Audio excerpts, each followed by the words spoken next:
Habarana පළුගැස්සෝ ප්‍රදේශයේදී lorry රථයක ඇතෙකු ගැටී සිදු වූ අනතුරින් ඇතාගේ තලය මුලින්ම ගැලවී පාරේ වැටී ඇති අතර අනතුරින් පසු ඇතා වනයට පලා ගොස් ඇති බව දැනගන්නට ලැබුණා. ගණේ වල්පොල වනජීවී නිලධාරීන් වහාම පශු වෛද්‍ය අංශ දැනුවත් කර ලොරි රථය වනජීවී භාරයට ගෙන ඇතා සෙවීමත් පරීක්ෂණ ආරම්භ කිරීමත් සිදු කරගෙන යනු ලබනවා. එම ප්‍රදේශයේ ඇතකු පිළිබඳව හමු වූ සංචරණ වාර්තා අනුව සුමේද ඇතා බවට දැනට අනුමාන කර තිබෙනවා. නිශ්චිතවම කුමන ඇතාගේ දැයි තවමත් තාරු කරගෙන නොමැති අතර වනජීවී නිලධාරීන් ඇතා සෙවීමේ කටයුතු ආරම්භ කර තිබෙනවා. වනජීවී ශේෂ්ත්‍රයට සම්බන්ධ සුදීර නම් ඇඩ්මින්වරයෙකු මේ පිළිබඳව තම අදහස් මෙසේ පළ කර තිබුණා.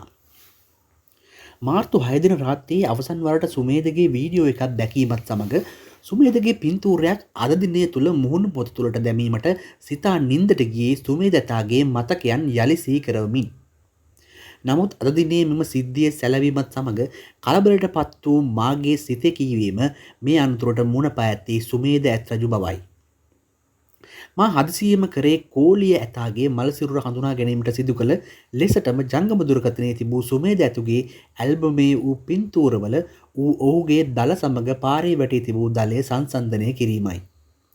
ඉතින් මට දැකත හැකි වූයේ එම පාරේ වැටී තිබූ දලය සුමේද ඇත් රජු තේජාන්විතව මෙතෙක් කල් දරා සිටි දල දෙකෙන් එකක් වන දකුණු දලය බවටයි.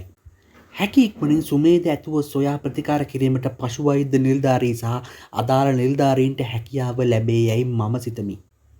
සුමේද ඇත් රජුනි ඔබට ඉක්මනින් සුව වේවා යයි ප්‍රාර්ථනා කරමි. වීඩියෝ එක හොඳ නම් අපේ හොට්ගම් මෙරිස් YouTube channel එකට subscribe කරලා දකුණු පැත්තෙන් තියෙන bell icon එකත් click කරන්න කියලා ඔයගොල්ලන්ට ආරාධනා කර සිටිනවා.